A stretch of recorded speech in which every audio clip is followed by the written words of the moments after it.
Senator Davey. Thank you very much, Mr Acting Deputy President. Look, I rise today with a massive sense of frustration.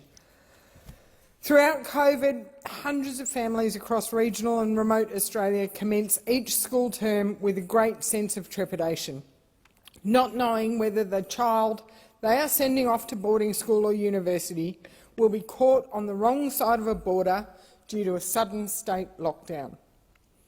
It was 12 months ago that I rose in this chamber to tell the story of Barney and Charlie Mort, who'd been caught up in just such a lockdown in Victoria with their parents 1,000 kilometres away northwest of Bourke. Through negotiation with the state agencies, we managed to get Barney and Charlie home via a common-sense route, via a direct route with a COVID-safe plan that enabled them to drive from their school to their home, avoiding all COVID hotspots, wearing a mask, stopping only at set locations for fuel, and they got home safely. Unfortunately, we are still hearing stories of children getting caught up in lockdowns every term, every time there's a new lockdown. We have not learnt from the past experiences. In mid-July, students in Victoria returned to school for the start of term. Many travelled from remote parts of New South Wales. Less than 1 week later, that state went into a lockdown.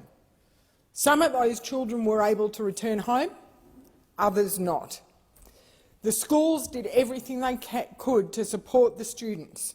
Students who had to remain in Victoria were supported by the schools, and I congratulate and thank the schools for them. One of the students caught up again was my friend Charlie Mort, and this time it's done him. Charlie, while being supported by the school, is going to see out the remainder of the term and then has decided he cannot take the risk again. He is not going to return to school. Why are we doing this to our students? Why are we doing this to our generation? Year 12 students in Victoria have not attended a full term of school since they started their final 2 years. Now, I appreciate we are doing all we can to keep our communities safe, but we really need to think seriously about what we're doing to our younger generations and to our regional, rural and remote students who don't get a choice. I'm talking about students who, if they were to attend their closest state school, are looking at upwards of over an hour travel on unsealed roads one way. It is unfeasible for those students to attend a state school. Boarding is their only realistic option. And this is not limited to the New South Wales and Victorian state border. We have the same issue in Queensland, although I commend the Queensland government for currently having a border bubble that does allow students living within proximity to the border to cross over and their parents for educational and support purposes. But outside the bubble, if those students are to return home, they've got to isolate. I've been raising this, as I said, for 12 months. I wrote to the Prime Minister in January warning that the issue remained unresolved as we were entering the 2021 school year. And I again wrote to the Prime Minister just last month. National Cabinet needs to come together and they seriously need to look at this issue. Because each term, as these parents are sending their children across a state border, it seems like we're starting from scratch. We haven't learnt from previous lockdowns. We haven't looked at what worked. We haven't looked at the common-sense approach that we used for Barney and Charlie last year with a COVID-safe travel plan to get them home and ease the minds of parents and children alike. The mental health issues and the impact this is having on our students is immeasurable.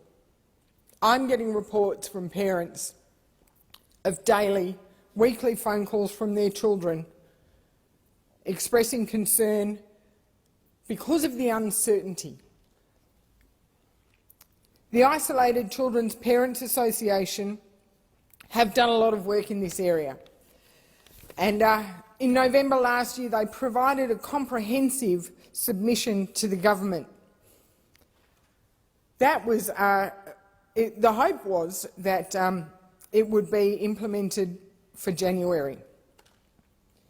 We have been calling for consistency from National Cabinet on a number of issues. National Cabinet very early in the piece agreed to a national freight initiative to apply a consistent mechanism for our freight and transport companies to be able to cross borders even when there's a lockdown. That has worked. It took a lot longer, took about 6 months longer, but finally National Cabinet also agreed on a set of rules to allow agricultural workers to cross borders. And despite some confusion shortly after it was implemented with another lockdown towards the end of last year, it seems to be working, which is great. So it shows that when we have agreement, when we decide on a consistent approach, when the rules are clear, and when people know how to apply for an exemption, what rules they must follow to get an exemption, the rules work.